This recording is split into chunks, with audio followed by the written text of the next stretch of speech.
by some estimations, up to half of all the activity on the internet is driven by bots. We've already seen the damage that can be done by disinformation and misinformation over the years. It's getting harder and harder to be able to tell who's human, who's not. So the original idea came from Sam. The ability to assert personhood in a privacy-preserving way seems important. If we don't build this very fast, internet will basically stop working. I helped start a project called WorldCoin.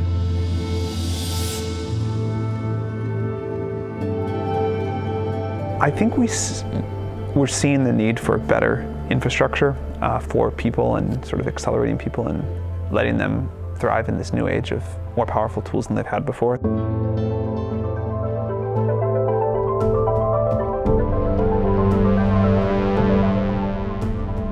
He pitched me the idea, and but somehow we really clicked. We became friends pretty quickly.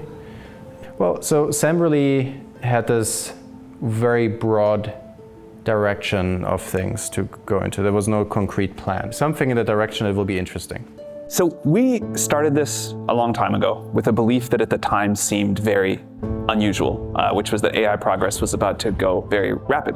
It seems very important and it seems very urgent to build financial and identity network that will work in the times of AI once it arrives. You know, by some estimations, up to half of all the activity on the internet is driven by bots.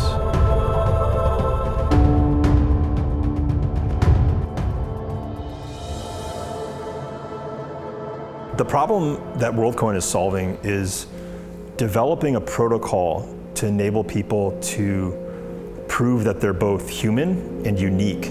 So when they're interacting online, they can differentiate themselves from an AI or a bot that's pretending to be a human. So it'll enable people to really prove their humanness through these online interactions. When in the future, as AGI becomes more and more prevalent, it's going to be impossible to actually distinguish who is an actual real human and what's an AI. The most optimistic people, like Sam Altman, will tell you that it will probably arrive in 4 years or something like that. And the most pessimistic people cannot make case for it not arriving. They're just saying it will take 20 years or 25 years, which is still very, very fast on the scale of human history. And it seems like if we don't build this very fast, if we don't onboard at least 1 billion people to start with very fast,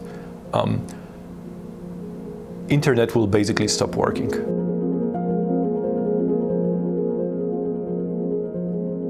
What does WorldCoin do?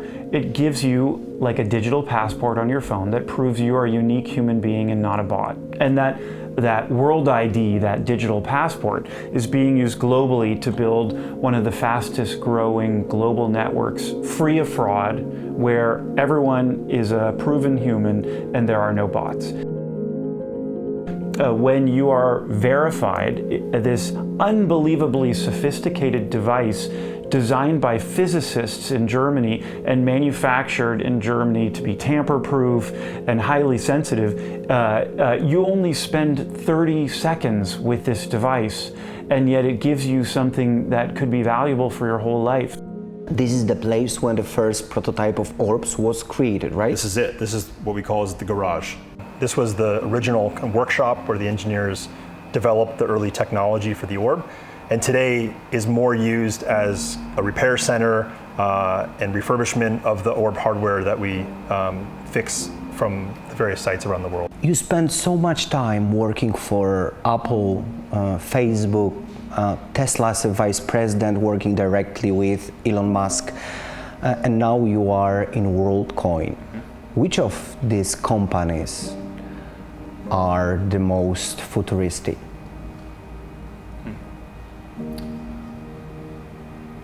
I think in terms of futuristic, it would certainly be WorldCoin. Why that shape? Why the shape of ball? So it's a very interesting question, because with an engineering background, you want to think of something that's super efficient to make, easy to make. But from a design perspective, you want something that's attractive, that people recognize, that feels less intimidating. So we have an industrial designer, Thomas Meyerhofer, who helped design a lot of aspects around this. So, for example, the angle that this retaining ring goes around is also meant to mirror the way that the Earth rotates, basically the equator of the Earth. So it's meant to feel familiar and something that's more approachable, whereas a box with its sharp edges can be a little bit more intimidating. So maybe it's easier to make that, but this we felt was more attractive. So this is the metaphor of air? In a sense, yes. It's a lot of things. So, we're a global project, so we wanted some reference to the world, just like is in the name of the company.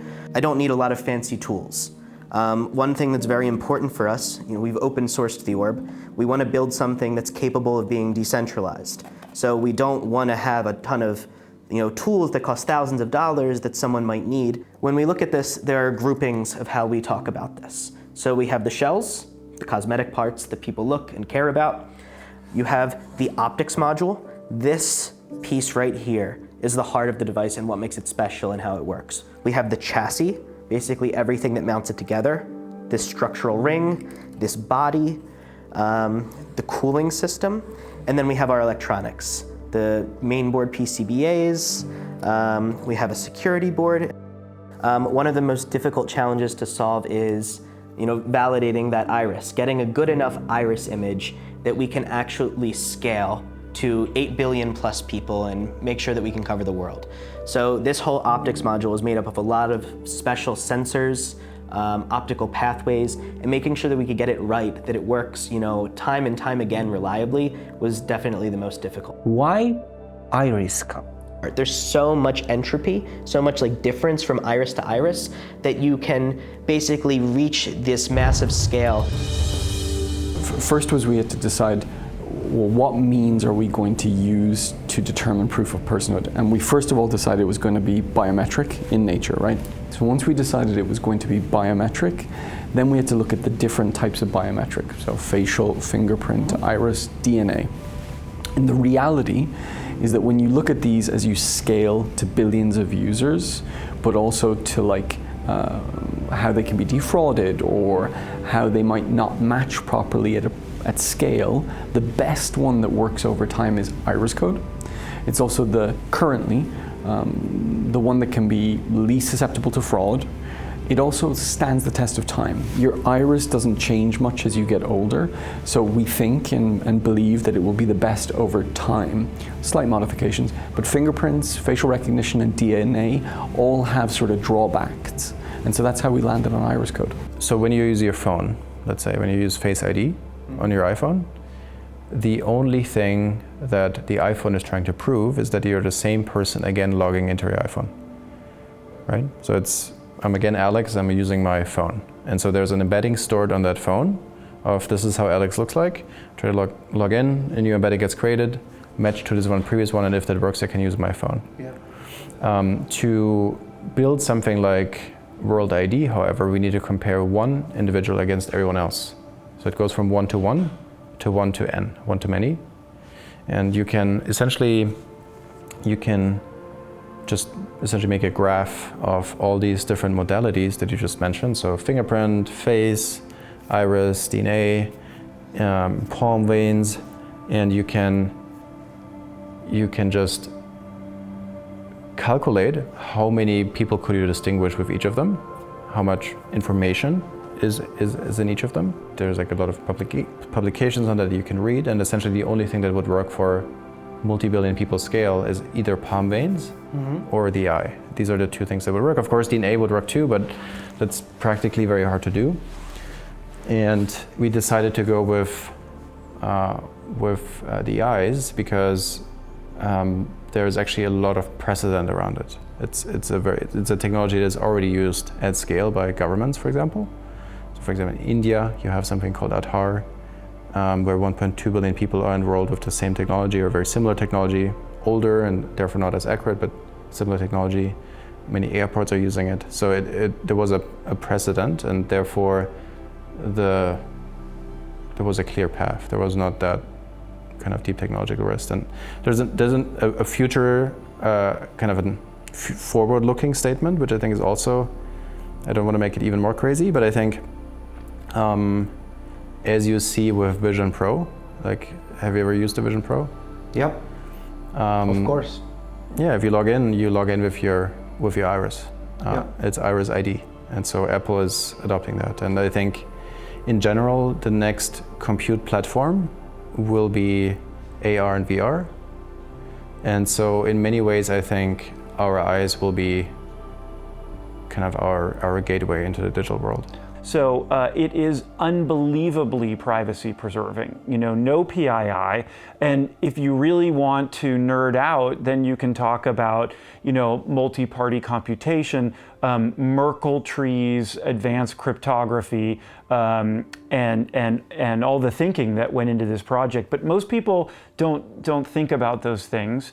So you can just say it knows nothing about you and never will, But for other people, it might be about the coin, the cryptocurrency, or it might be about wanting to game online with only humans and no bots, or have a conversation on a social network confident they're talking to a real person and not a North Korean bot farm. So it just depends.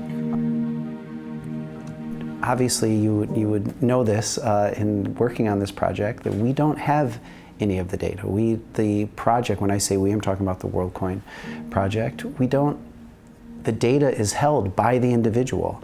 And where other corporations, we've been trained, well, the corporation holds the data, and that's how they're able to do it.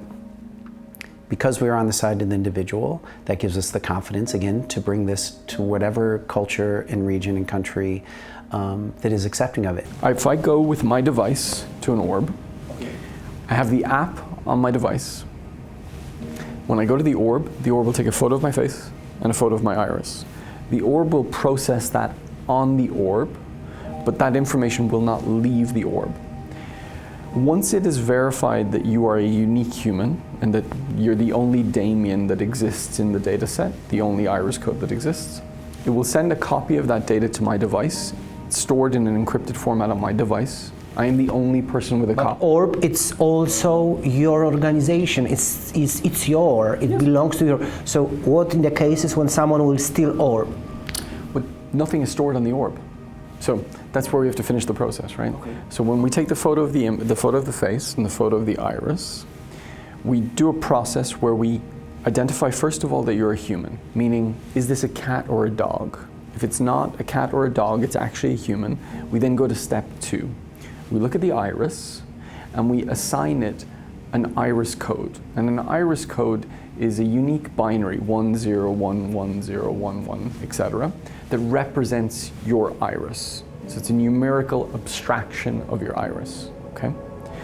The only information that leaves the device and comes to us is that iris code. The photos, the images, they are all stored on your device. They are deleted from the orb, we never get a copy. Decentralized way of processing.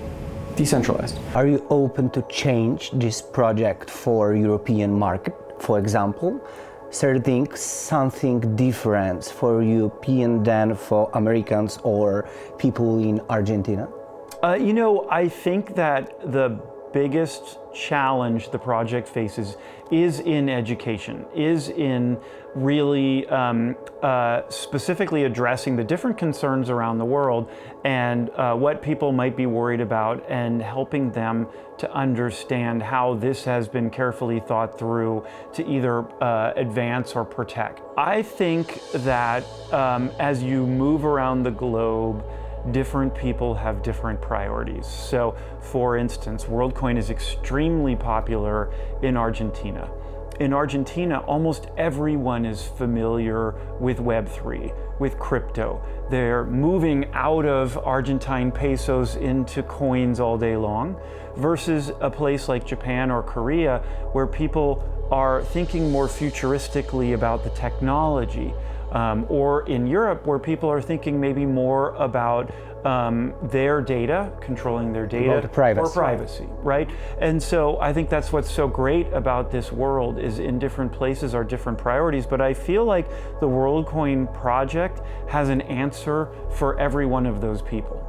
Do you recognize this fully different approach on the privacy issues, Americans and Europeans? Yes, I feel it a lot. And during my career, I have felt it a lot. I'm asking myself who win, which approach win. But I don't think an approach has to win. I actually think what's really good is that there is this tension between the two, because then you arrive in the middle, right? Like, it can't be all the data for all the value and sell all the data, or no business, right? Like no, everything's private, you can't collect any data, because then we'd be at a deadlock, right? But when you have this tension with two regions pushing, one trying to go this way, one trying to go this way, you arrive in a middle. And that middle is probably okay. And I think that's quite healthy. Do you think that there is a chance that you will disappear from Europe? No, not at all. Quite to the contrary. We're actually planning and preparing to roll out in more countries. So obviously we recently launched Austria. In my country, Poland. And Poland, Hungary, Romania. There's a host of countries that we're planning to roll out in the coming months. So I think the way to think about this is there are two separate things. There's continued rollout in Europe, and then there's obviously working with the DPAs to make sure we answer their questions, but also get clarity on the law. These are really difficult concepts and really important. But what I would say is that the key point is that it can't be that we are required to do something less secure than what we are doing today in order to continue our service. If that's the outcome, that's a bad outcome for Europeans, and it's a bad outcome for us. Why you are rebranding your company from WorldCoin to World? Because, WorldCoin will continue to exist, of course. It is just that we somehow learned that just calling it WorldCoin, to the fact that this is actually a very ambitious technology company and it solves very important problems. And it's not about, do you like Bitcoin, yes or no, right? It's a much more important and much bigger discussion. Well, it really shifting, this is obviously discussion with the WorldCoin Foundation. The vision and the founder's vision has always been to be a network.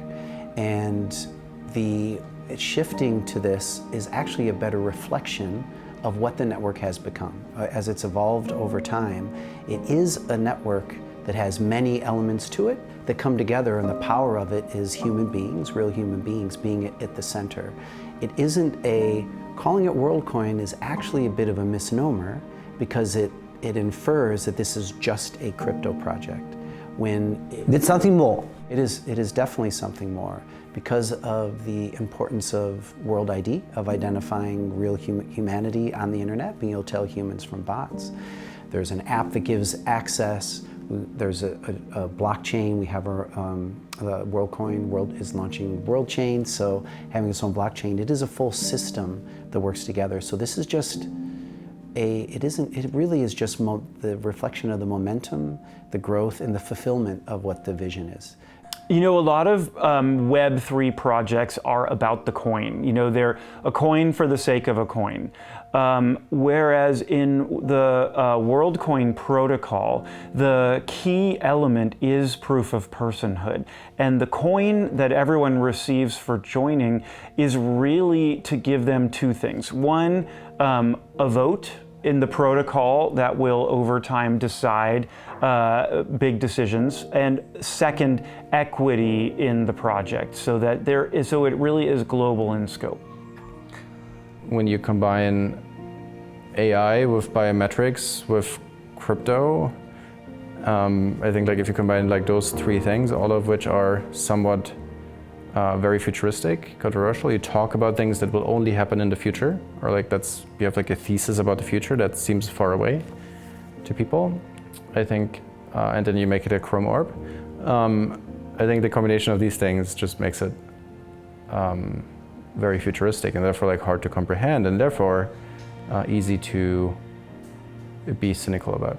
I think, it's funny, I don't really think of it as controversial. I understand that people receive it in a certain way, because I think the world has taught and trained people, as they should, be suspicious of crypto. Yes. But I think that what is happening right now is that people are reacting actually more to the past than they are the future. And I think people should be cynical. I really believe that. I think when you hear about an idea like this, should be cynical and you should be asking questions. Do you really believe that Sam Altman and CEO Alex Blania, they see the future? Absolutely. Do you really believe? Absolutely. I am a friend of Sam Altman's, and Sam is one of the world's most intriguing people, and everything he does is global in scale. I mean, Sam is such a compelling person. First of all, he's a super nice person, which I love. He's very polite, he's very kind. He's in his head, thinking about how to change the world. And I'm lucky enough to know several people like Sam who have changed the world. But in the whole world, there's maybe 4 or 5 of these people, and he is driven by his desire to make the world better, and to have impact, and to change the world. And he really, we say in Silicon Valley, he can see around a corner, and very few people have that ability. And same with Alex Blania. Alex is the executional part of the founding team, and he has so much energy, and he has so much vision, and he's driven by his passion to make this a success. It's always fun to see a project go from an idea to reality. It usually doesn't work, and you start these things knowing it probably won't, but when it really starts to, that's exciting no matter what. In this case, just the conviction that this is a good idea and important to the world, given what's happening everywhere, and given the response to the world, has been great to see. Yeah, and there's no plan B. That's always how we ran the company.